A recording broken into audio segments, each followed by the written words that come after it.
Hoy he venido productiva, más de lo habitual. ella sola se dice y ella sola se dice.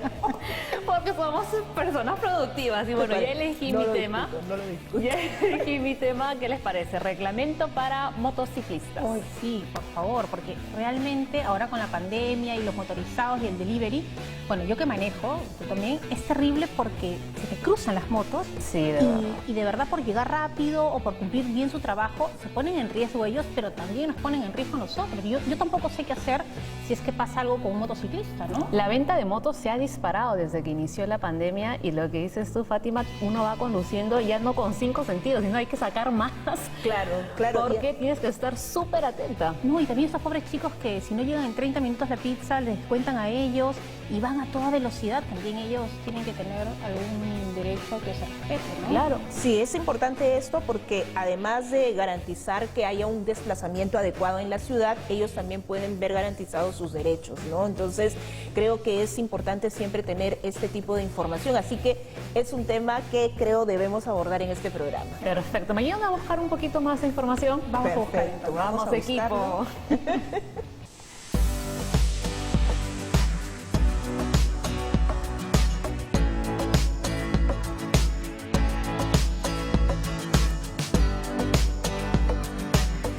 Estaba buscando sobre tu tema, Paola, y veo que el uso de un buen casco que cumpla con las normas técnicas es imprescindible para garantizar la seguridad de los motociclistas. Entonces, vemos que no necesariamente eso se da en nuestras calles, ¿no? Hay motociclistas que no tienen el casco, que no usan chaleco en las horas oportunas. Entonces, creo que va a ser un tema bien interesante que abordar con el especialista. O que incluso utilizan un casco que no es el adecuado o que transitan por vías que no están permitidas. Ayer, por ejemplo, veía un policía que estaba multando a un motociclista que estaba transitando por la vía expresa. Claro, y además es interesante, ¿no? Porque no me importa estar seguro, sino quedar bien con la autoridad, pero realmente las normas están hechas para evitar accidentes de todos los que convivimos, ¿no? Mira, justamente aquí he visto a José Luis Guamán, él es presidente de la Asociación de Motociclistas del Perú, y es importante el aporte de esta asociación, como por ejemplo aquí en una entrevista que le hacen, él dice, bueno, por ejemplo, la norma anterior decía que los moteros debíamos de circular por el lado derecho, pero actualmente por ese lado van vehículos más pesados y en ese sentido la moto y el motociclista corre mayor riesgo. Finalmente, ¿en qué se ha quedado? La propuesta era que puedan ir por el centro o por el lado izquierdo. Sería interesante saber también para que los que nos están viendo, los conductores sepan cuáles son el reglamento de las motos, ¿no? Genial. Entiendo que ese puede ser mi próximo entrevistado. Así que estamos listas para resolver este caso. Listo, lo he apuntado. El señor José Luis Guamán, presidente de la Asociación de Motociclistas del Perú. Del Perú.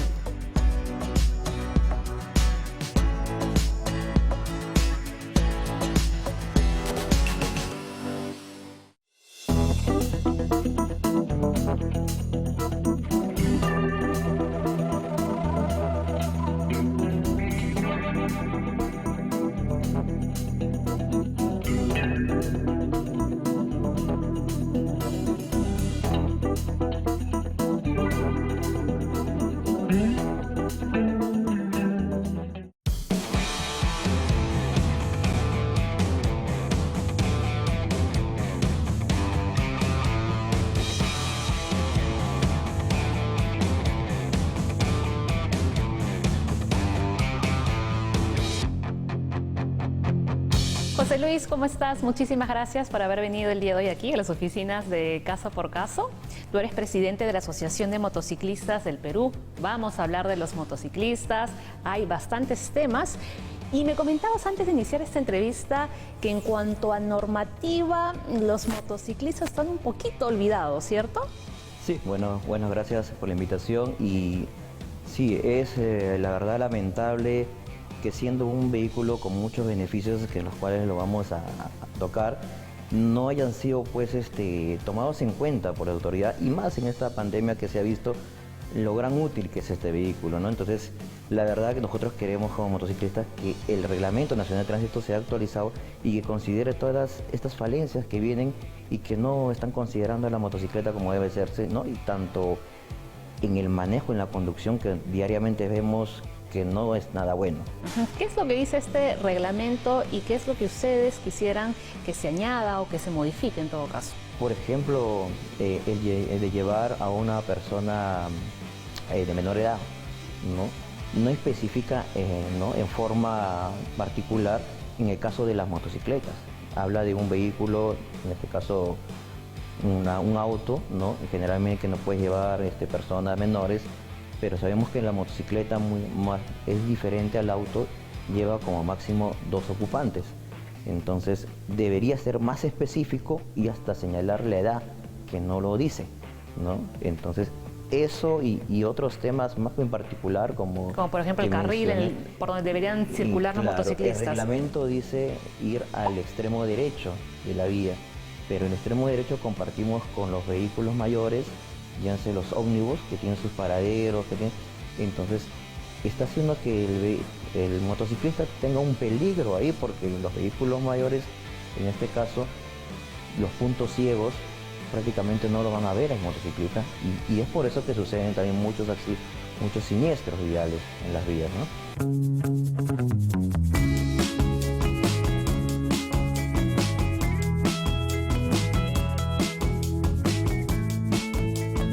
Estábamos comentando algunas de las ventajas que te permite hacer rutas más largas, llegar de repente más rápido porque el caos del Lima de nuestro país es terrible.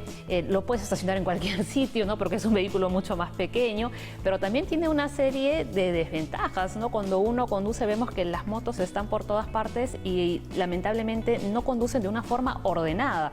Se saltan los semáforos, se saltan los cruces y vemos accidentes a diario.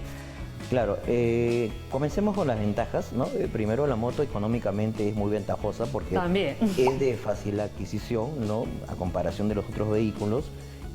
Incluso el combustible también, ¿no? Va a ser mucho más económico. De los más cómodos, te vas a una scooter que te cuesta algo de 1000 tantos y te lo puedes ya y andar, ¿no? También en el mantenimiento no va a ser tan caro como un vehículo, como un auto, ¿no? Y en el tiempo también tú sabes que es dinero actualmente, entonces te permite llegar mucho más rápido a tu destino y a la vez eso en el caso de los que trabajan les permite ganar más, ¿no? Y bueno, ya como le hemos dicho justo, te permite trabajar con este vehículo, hacer entregas. Desde ya mucho antes se vienen haciendo los courrieres y ahora posteriormente los deliveries y ahora los aplicativos, ¿no? Hay que poner bien en claro, la moto no puede transitar en pleno movimiento entre los vehículos. Cosa que vemos a diario. Lo puede hacer cuando están estacionados, ¿no? Pero no en pleno movimiento.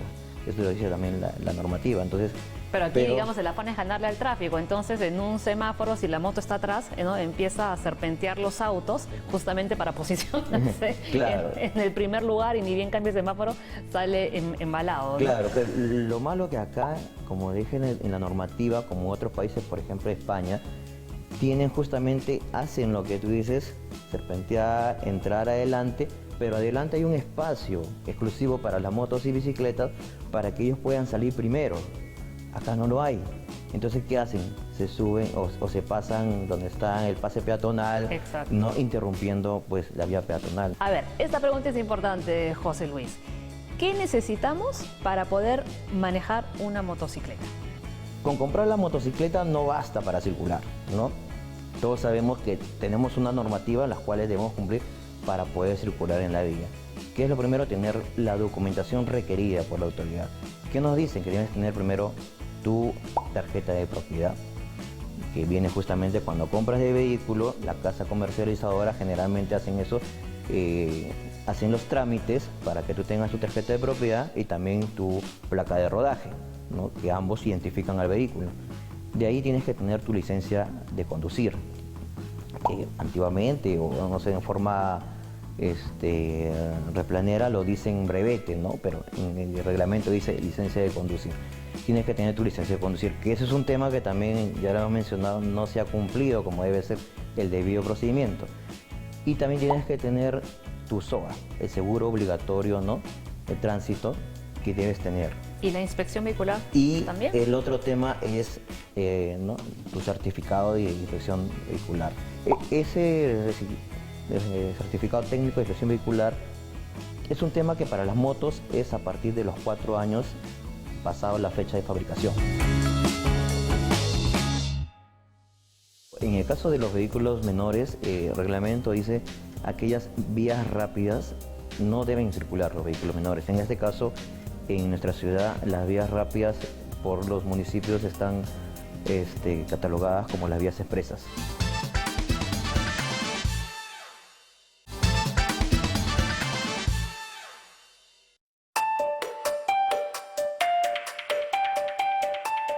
¿Sabías que existe un permiso provisional para aprender a conducir?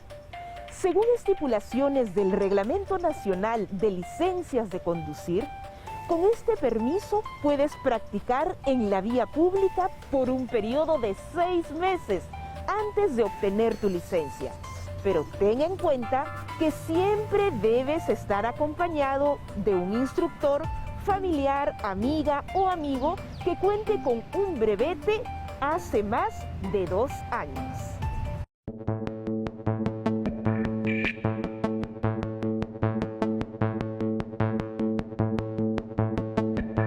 Estoy buscando mi tema y estoy interesada en ver sobre la autorización de menores para viajes, es decir, cuando hay una separación de los padres, ya sean por decisión propia, divorcio y demás, o por estar en distintos lugares.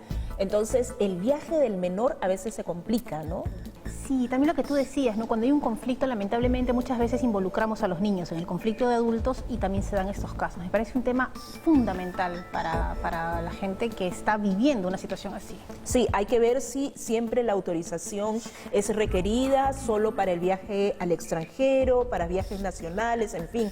Hay tantos detalles que ver, así que yo estoy muy interesada en ese tema. Bueno, yo justo estaba leyendo un correo electrónico, me estaba escribiendo una chica que la despidieron de su trabajo por la pandemia y tiene un emprendimiento, está vendiendo ropa online y quiere ya formalizarse porque le está yendo muy bien, y lo que pregunta es qué clase de empresa debe de hacer, porque es un poco confundida, que hay SAC, EIRL, entonces qué es todo esto y qué es lo que le conviene para un negocio pequeño que está emprendiendo. Me dice, yo quiero emitir facturas, quiero estar dentro del legal, quiero pagar mis impuestos, pero no tengo ni idea qué es lo que debo de hacer y cuál me conviene. Bueno, ha dado un paso muy importante que es el camino a la formalización, porque lamentablemente eso no se da mucho en nuestro país y al final puede redundar de manera negativa en la propia persona que está emprendiendo. Entonces, es una buena oportunidad para orientar. Y además que la formalidad también nos permite un montón de ventajas, ¿no? Que a veces pensamos que no es así, pero al contrario. Así que, ¿qué te parece el caso? Me parece genial. Muy Entonces, bien. Ambas tenemos ya resuelto el caso. Bueno, le voy a responder a ella, decirle que vamos a ver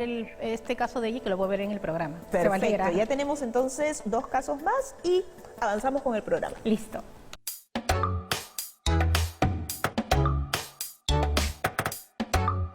Muy bien, José Luis. Seguimos hablando de los motociclistas, hemos visto cuál es el reglamento en la primera parte de la entrevista y ahora queremos que nos comentes, por favor, cuáles son las vías restringidas para las motos, porque no todas las vías están habilitadas.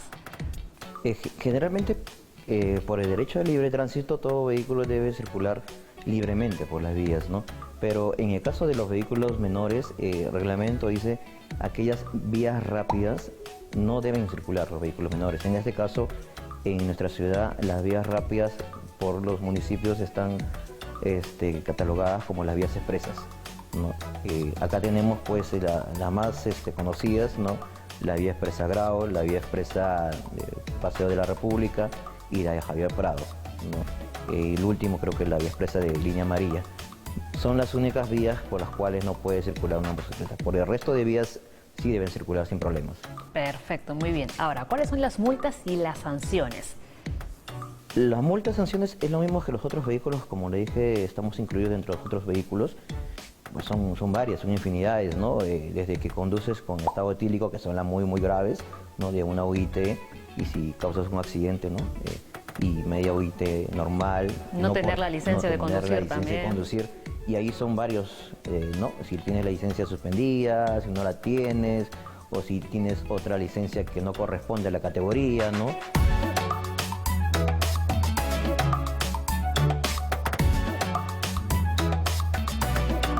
Ahora, si ya tenemos toda la documentación en regla, otro punto súper importante es manejar con todos los implementos de seguridad. Estamos hablando del número 1, el casco. Así es, muy buen dicho y muy importante esto porque la mayoría desconoce. Lamentablemente el reglamento también no dice más allá de usar un casco protector, nada más. Pero un casco protector, en lo que nosotros conocemos en la cantidad de cascos que existe, de obrero, de bicicleta, son denominados casco protector. Pero para la motocicleta debe ser un casco certificado, homologado internacionalmente, como se da en muchos países.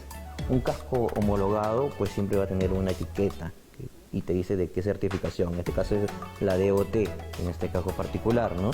Y tiene que tener pues todas las condiciones, como también la correa de seguridad, que sea a tu talla, los visores bien puestos, ¿no?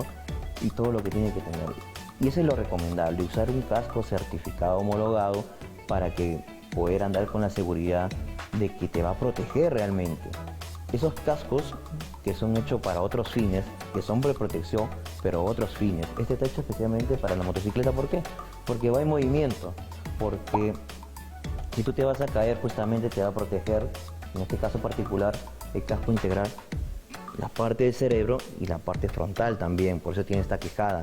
Ahora, estas canilleras, rodilleras que tú tienes, Claro. que traes puestas, no son obligatorias.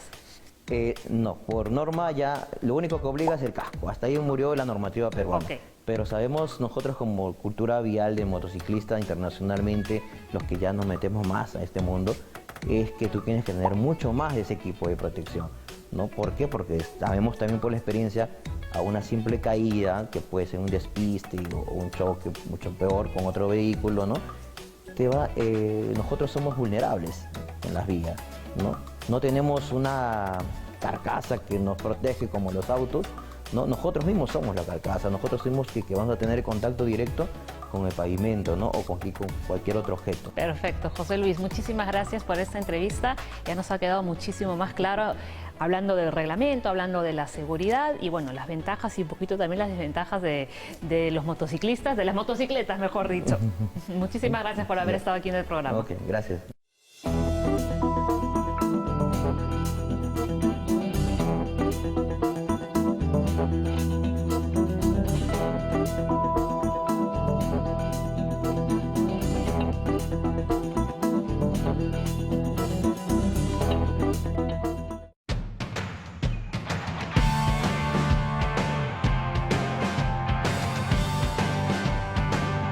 Sofía, sé que tú no manejas auto, pero ¿te atreves a manejar una moto? O depende Creo de la información que te voy a decir. que el mundo no está preparado para eso. No sé. Bueno, el señor Guamán me estuvo explicando cuáles eran las ventajas y tiene mucha razón. Hoy en día la gente se está comprando moto porque nuestro tráfico es caótico, uno llega mucho más rápido, la puedes estacionar también más rápido y ahora por el COVID, pues uno prefiere ir en moto que de repente estar en un transporte público. Pero sí existe un reglamento que uno debe cumplir, un reglamento para motociclistas que tiene un montón de artículos que sería interesante que nuestros televidentes lo lean con detenimiento, ¿no? Y cuáles son los requisitos para manejar moto. Hay que tener el SOAT al día, evidentemente hay que tener también el carnet para poder circular, es decir, el brevete de moto. Y mucho cuidado con las infracciones. Los motociclistas suelen cometer infracciones bastante graves. Sí, y además cuando intentan adelantarse, ¿no?, a los automóviles, esto es lo que muchas veces genera situaciones complejas y bueno, los que hacen delivery lamentablemente también tienen esa presión de su empresa de llegar rápido, entonces todo eso hay que regularizar porque también hay que proteger a los motociclistas. Claro, ¿no? porque al final se convierte en una conducción temeraria. Así es. Y eso se debe evitar. Y bueno, por otro lado, pues, dependiendo de qué tipo de moto sea, consume menos, así que te ahorra también el bolsillo. Tipo así es una en la moto poderosa. Te ves, poderosa, te veo. me veo.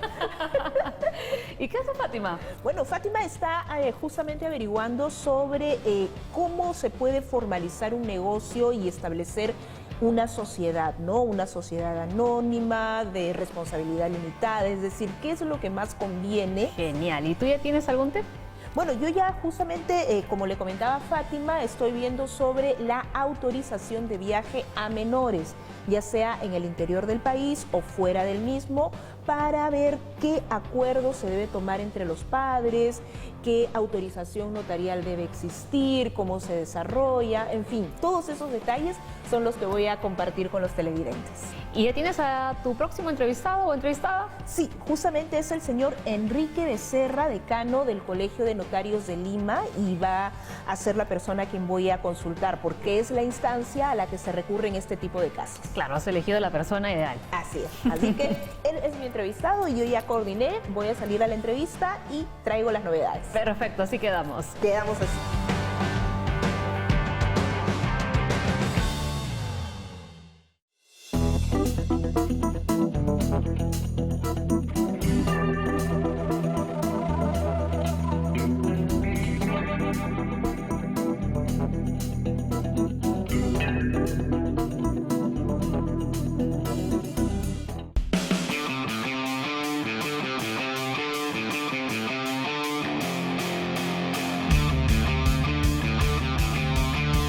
Doctor Carlos Enrique Becerra, bienvenido a Caso por Caso.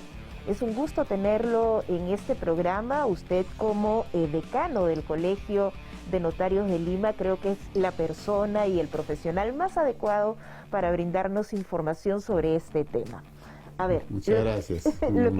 Muchas gracias. Gracias. Lo que quisiéramos conversar es cómo podemos tener claridad en los requisitos para viajar con un menor o una menor, cuando uno de los padres quiere hacerlo. En principio, depende a dónde va a viajar el menor, ¿no? Porque la idea es la legislación lo que protege o a quién protege es al menor, ¿no? Y entonces, ¿qué cosa sucede? O sea, hay viajes dentro del país y viajes fuera del país. En principio, cuando viajan dentro del país, el menor requiere la autorización de uno de los dos padres. Pueden ser los dos normalmente, pero bastaría con la autorización de uno. Y si viaja al extranjero, sí requiere la autorización de los dos. Puede darse el caso de que el menor viaje solamente con uno de los padres, ¿no? Entonces, lógicamente le van a pedir la autorización del otro padre una vez que tenga que efectuarse el viaje. ¿Qué es lo que se trata de evitar? Se trata de evitar, le decía yo, que vayan menores al extranjero, pues inducidos o inquietados por alguien.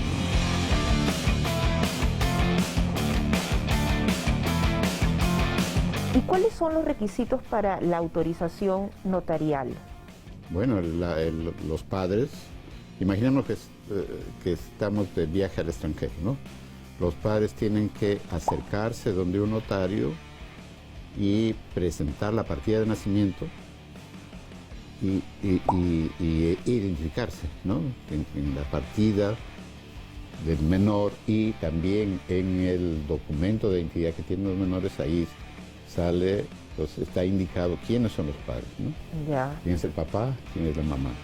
Entonces presentan esos documentos, el notario los va a examinar y frente al notario van a hacer la autorización de viaje, que se expide en un documento especial, un papel, un formato especial que tiene el Colegio de Notarios, ¿no? Para mayor seguridad. Ya. Entonces, si uno de los padres quiere viajar con el menor, siempre se requiere una autorización notarial. Sí, si es al extranjero, sí. Y si es a nivel nacional, no se requiere. No. Ya. Ahora, por lo general, incluso se dice que bastaría que los padres, por ejemplo, estén con el menor y lo acompañen, etc. Pero usted sabe que por la velocidad con que se hacen estas operaciones en cuanto a los viajes, en el aeropuerto, las líneas de aviación, etc., en migraciones, prefieren pues que ambos autoricen, o sea, tengan incluso su autorización, ¿no? Porque el notario tiene que revisar si efectivamente hay esta relación de padre a hijo, ¿no? Claro, porque además se han generado muchos conflictos precisamente por eso, ¿no? Luego padres o madres demandando que se han llevado al menor sin mayor autorización, claro. autorización, ¿no? Y luego incluso la la comunicación podría no darse, ¿no? En situación de conflicto. Puede dar el caso de que un padre no quiera que viaje.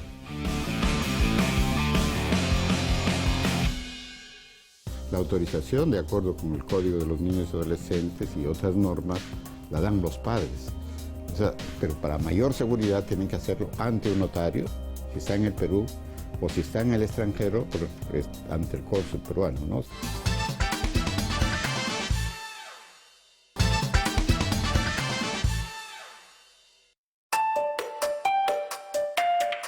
Declarada en 2010 Patrimonio Inmaterial de la Humanidad por la UNESCO, la danza de tijeras es considerada una de las expresiones artísticas con mayor misticismo y exigencia física. Esta danza ritual es ejecutada durante la estación seca del año y coincide con fases importantes del calendario agrícola. Los conocimientos se transmiten oralmente de maestros a alumnos y cada cuadrilla de bailarines y músicos constituye un motivo de orgullo para los pueblos de los que es originaria.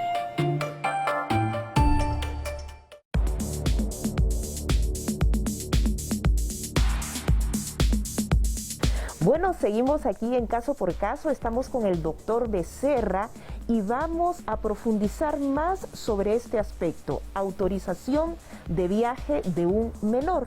Y el doctor Becerra nos está haciendo algunas puntualizaciones en torno a esto, que digamos a nivel formal se hace ante un notario, pero la autorización es de los padres, ¿cierto? Sí, o sea, la autorización, de acuerdo con el Código de los Niños y Adolescentes y otras normas, la dan los padres. O sea, pero para mayor seguridad tienen que hacerlo ante un notario, si está en el Perú, o si está en el extranjero, pues, ante el cónsul peruano, ¿no? O sea, porque el cónsul peruano en el extranjero cumple las funciones de un notario, ¿no? Entonces, si un peruano está en el extranjero y quiere hacer una autorización, no ha otorgado poder a su cónyuge se llama, digamos, a la esposa o el esposo, o también puede ser una persona que son padres de una unión de hecho, no están casados, etc. Tiene que ir o puede ir ante un cónsul, ¿no? Del cónsul peruano, como repito, el cónsul funge o hace las veces de notario, ¿no? En el extranjero. ¿Y en qué caso se requiere una autorización judicial para el viaje? Cuando hay discrepancia entre los padres o cuando, por ejemplo, un padre no está en el Perú, no ha otorgado poder al otro padre, o hay un caso de declaración de ausencia, etc., ahí en ese caso se va a requerir la intervención judicial, porque, repito, el notario no tiene facultad de autorizar, el que autoriza, o los que autorizan son los padres, ¿no? ¿Y hay algunos casos en que no se requiera esta autorización? Es decir, cuando el viaje es hacia el extranjero, si uno de los cónyuges o uno de los padres está, por ejemplo, privado de su libertad, está en la cárcel, ¿qué procede en estos casos? Si está en la cárcel, ya no se requiere. No tendría que intervenir el juez. O sea, si no está el padre y digamos, el Estado tiene que proteger ese derecho que tiene también el padre si esté privado de su libertad, ¿no? De que no se le lleven a su hijo y no le claro. ¿no? Por eso es que ahí tiene que intervenir el juzgado. Y en la autorización judicial, por ejemplo, usted nos ha detallado cuando hay necesidad de la autorización ante un notario. En la judicial, ¿cuáles serían los requisitos? Bueno, ahí te tienen que presentar ante el juez de familia, y el juez tiene que evaluar, ¿no? O sea, tienen que exponerle los casos, ¿no? El padre que quiere llevarse al menor o a viajar con el menor tiene que exponer qué es lo que sucede con el otro padre, ¿no? Que el otro padre se está negando a dar la autorización, o no puede hacerlo porque, como en el caso que usted me dice, ¿no? Yeah. O está en el extranjero, o está en prisión, o lo que sea, de alguno, o no es sabido, ¿no? No se sabe dónde está. Ahora, hay casos en los cuales no se requiere, y eso es importante, la intervención del otro padre, por ejemplo, si ha sido solamente reconocido por un rey. Ya. Entonces ahí claro. no se va a requerir la intervención del otro padre, obviamente, ¿no?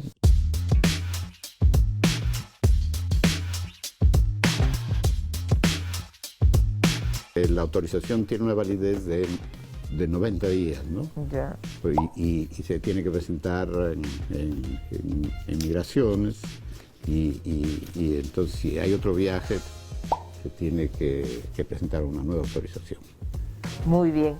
Muchas gracias, doctor Becerra, por habernos dado tanta información y además estoy segura que nuestros televidentes ahora tienen mayor orientación sobre este tema. Bueno, muchas gracias a ustedes y bueno, las personas tienen que saber que los notarios estamos justamente al servicio de la colectividad, ¿no? Muchas gracias. Muchas gracias, Sofía, muy amable. Muchas gracias. Muchas gracias a ustedes, muy amables.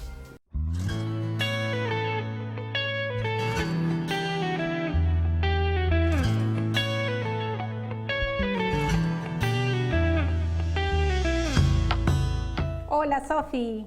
Hola Fátima, te cuento el paso a paso para solicitar una autorización de viaje con un menor. Así, bueno, a ver, cuéntame. Paso 1. Acércate a una notaría. Recuerda que este tipo de permiso es cuando el menor o la menor de edad viaja solo con uno de sus padres u otro adulto. Paso 2. Presenta en la notaría el documento de identidad y partida de nacimiento original del menor o la menor de edad y DNI de los padres. Paso 3. Proporciona los datos de viaje, ciudad de salida, destino, fecha de salida y retorno, así como la aerolínea en la que viajarás. Paso 4. Realiza el pago por este trámite. El costo variará dependiendo de la notaría. Y paso 5. Recibe la autorización una vez que el notario revise los documentos, dará fe de los mismos y extenderá la autorización de viaje notarial. De esta manera ya tienes todos los pasos para lograr una autorización de viaje con el menor o la menor. Listo, Sofi, entonces nos vemos en un ratito aquí. Nos vemos, Fátima. Listo, cariños.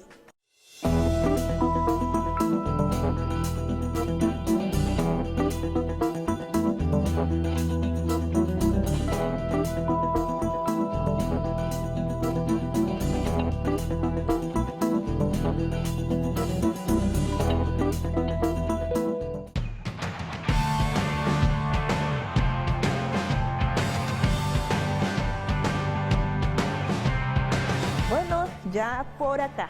Sofía, me quedé pensando en tu tema y tengo un amigo que está en esta situación, que tiene un hijo y quiere viajar con él. Así que estoy así, esperando la información que me traes. Bueno, la verdad el notario, el doctor Becerra, ha sido muy claro en todas sus apreciaciones y además indicaciones, ¿no? Es la notaría la instancia a la cual hay que acudir para tener una autorización. Es bueno decirlo que siempre está a cargo de los padres, de padre y madre, y lo que se hace ante esta instancia es regularizar, ¿no? Regularizar los permisos a través de la presentación de documentos y de esta manera no tener ningún problema y sobre todo garantizar el interés superior del niño. Ese es el gran objetivo para finalmente tener este tipo de acuerdos. Genial, entonces tu tema está listo, el mío también, ya solo falta el de Fátima y creo que ya lo tiene todo preparado para que nos explique qué tipo de sociedad uno debe constituir en caso de emprender un negocio. Muy bien, entonces tú vas a hablar con ella y yo sigo viendo algunas cositas para redondear mi tema. Genial, llevo mi agenda para tomar mis apuntes. Muy bien, nos vemos entonces. Ahora nos vemos.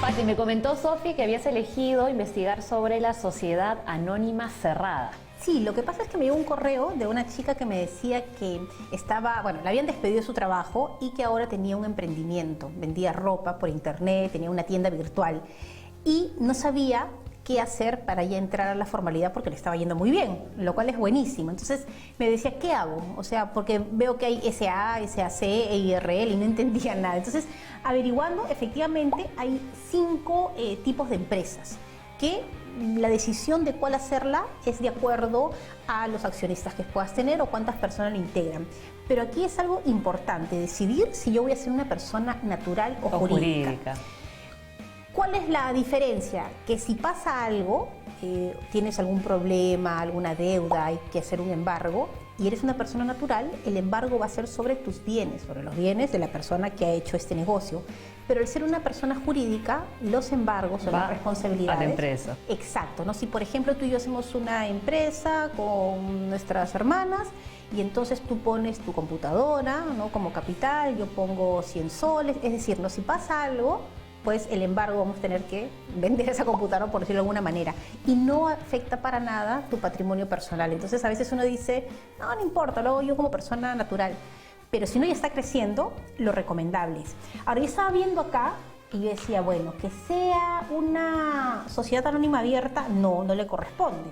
Entonces lo que le correspondería es una sociedad anónima cerrada. ¿Y qué quiere decir sociedad anónima cerrada? Generalmente la sociedad anónima cerrada se le recomienda a aquellas pequeñas empresas familiares. ¿Por qué? Porque tienen una muy buena personería jurídica, hay accionistas, pero no hay un directorio. Solamente hay un gerente general, ¿no?, que es la persona con mayor responsabilidad. ¿Y por qué se recomienda? Porque al tener una sociedad anónima cerrada, te permite fácilmente acceder a un crédito bancario, te permite que si contratas a trabajadores, estos puedan acceder a los beneficios del Estado, Claro, los beneficios de ley. También te permite seguir creciendo, ¿no? Tú puedes acceder a muchos programas, a muchas oportunidades, por ejemplo, que tiene el Ministerio de la Producción. Entonces, es importante. Entonces, yo le recomendaría a ella que sea una sociedad anónima cerrada. Lo que dice que el capital social está representado por acciones, ¿no? O sea, cada uno aporta para crear la empresa. Luego lo que te dice es que hay un límite de 20 socios. Si tú vas a hacer una empresa más grande, ya no podría ser una sociedad anónima cerrada.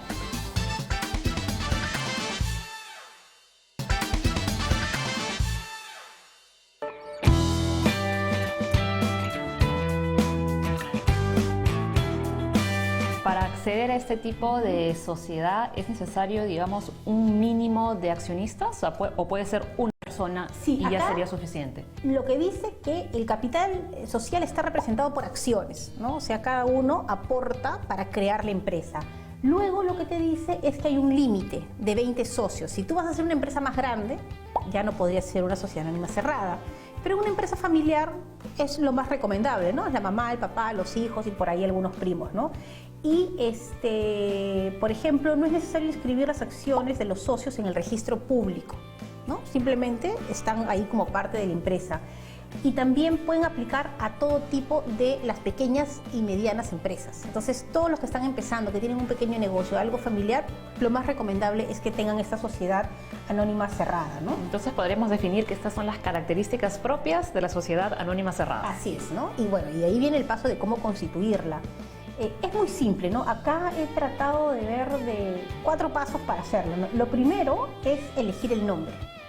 Entonces, eso es importante porque este nombre es el nombre que tienes legalmente frente a todas las instituciones, ¿no? A veces uno dice, de repente, Pollito Pepe, ¿no? Ya, Pollito Pepe es tu nombre que le quieres poner a tu negocio. Pero hay que ver si otra persona no ha elegido ese nombre. Claro. U otra empresa. Y puede ser que el nombre sea otro, ¿no? O sea, el tema de cómo lo marketeas es una cosa que puede coincidir o necesariamente no. Y también para esto lo que tú decías es importante, buscarlo en registros públicos si es que alguien lo tiene, ¿no? En Indecopy también uno puede hacer una búsqueda rápida y ahí está el tema también del logo y reservar el nombre que le vas a poner a la empresa. Claro, patentarlo, porque si no, ahí empiezan las discusiones también. Sí, y bueno, lo otro es definir qué capital pone cada socio, ¿no? Bueno, yo pongo 2 computadoras, yo tengo esta mesa con estas sillas, yo voy a poner mi oficina y yo voy a poner 1000 soles, ¿no? Entonces definir y eso también establecerlo y tenerlo claro. O sea, es decir, si alguien pone 1000 soles, no significa que es menos que alguien que pone 2 sillas, ¿no? Cada uno le contribuye a las acciones de esta empresa, ¿no? Eso ya es un tema interno que Claro. lo ven, digamos, las personas que van a componer esta Pero sociedad. pasa que a veces uno dice, ya yo no tengo para poner plata, pero estás poniendo tu casa, tu espacio, tu computadora, eso es un capital, ¿no? Entonces también hay que tenerlo claro, ¿no? Y también, como te decía, es entre 2 a 20 socios como máximo. Ok. O sea, podemos O sea, hacer tú y 2 yo. es el mínimo. Sí, tú y yo podemos hacer una SAC o lo máximo, si ya me paso de 20, ya es otro tipo de empresa, ¿no? Y lo que dice también es que debe establecer una junta general de accionistas de manera opcional, no es necesario, pero sí tiene que haber un gerente general, ¿no? Entonces ahí está el tema de que es mucho más fácil, ¿no? Hacer una sociedad anónima cerrada. Y además una sociedad anónima es las grandes empresas, las grandes corporaciones, ¿no? Ya es verdad. es otro tipo, ¿no? Otro tipo de legislación para ello. Ahí hablamos de otro nivel. De otro nivel.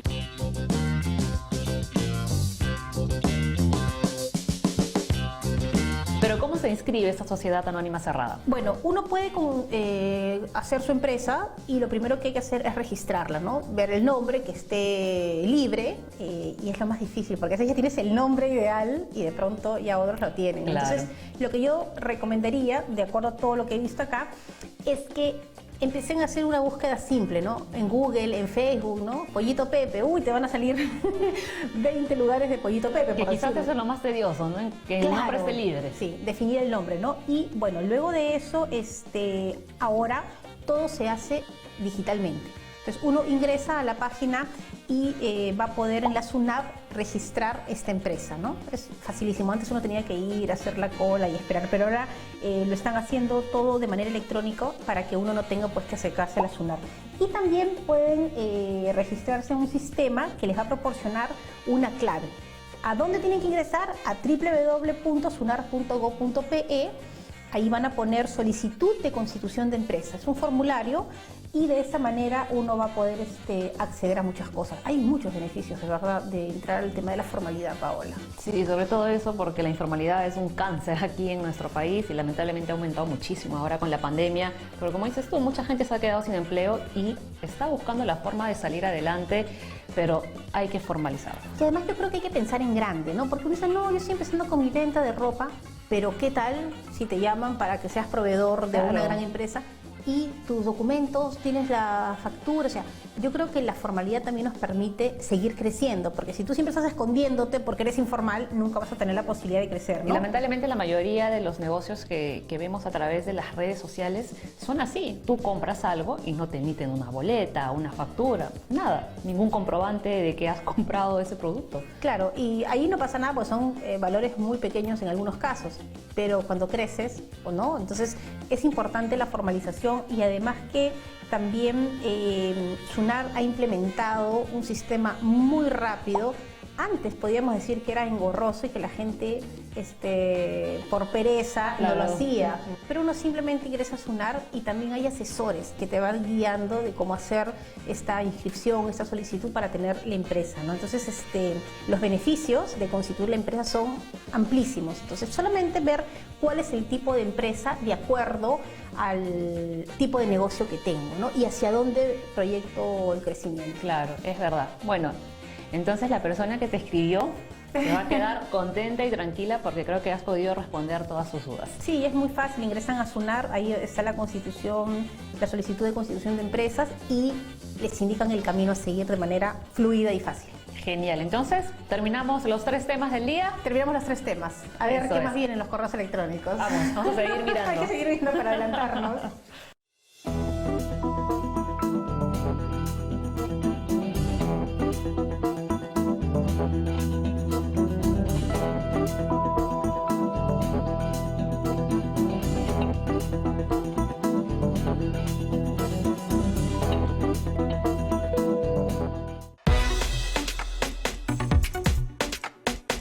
Muy bien, chicas, ahora sí hemos llegado al final del programa. Es momento de brindar las conclusiones. Y bueno, por mi lado podría decirte que si eres conductor de una motocicleta o estás pensando adquirir una, es importante que sepas que el Reglamento Nacional de Tránsito contempla algunas especificaciones para los motociclistas, como tener licencia de clase B, el uso de casco protector autorizado, el límite de velocidad, así como los documentos obligatorios que debes portar.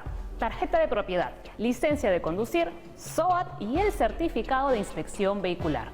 Viaja seguro, evita las distracciones y cumple con los implementos de seguridad. Y por mi parte decirles que la autorización de viaje de un menor o una menor debe tramitarse ante la notaría. Es importante saber, por ejemplo, si el viaje es dentro del país y el menor está solo, debe tener la autorización de uno de los padres. Si viaja con uno de ellos, no necesita mayor autorización notarial. En el caso de los viajes al extranjero, hay que tener en cuenta lo siguiente. Si el menor viaja solo, debe tener la autorización de ambos padres. Si viaja con uno de ellos, el otro debe haber firmado la autorización ante la notaría. Cuando se viaja con terceros, debe haber la autorización de los dos padres. Todo esto tiene vigencia de 90 días y debe presentarse ante la autoridad migratoria. Constituir una empresa o una sociedad es un proceso por el cual una persona o un grupo de personas registran su empresa ante el Estado, con el objetivo de lograr beneficios vinculados a la formalidad. Recuerden que de acuerdo a la empresa que tengamos, podemos optar por un tipo de empresa específica y los beneficios son muy amplios. Por ejemplo, podemos vender nuestra marca libremente sin ningún miedo a las autoridades.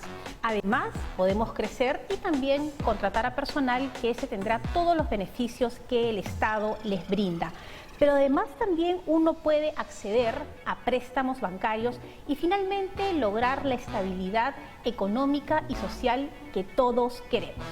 De esta forma damos por terminado el programa del día. Como siempre, muchísimas gracias por habernos acompañado.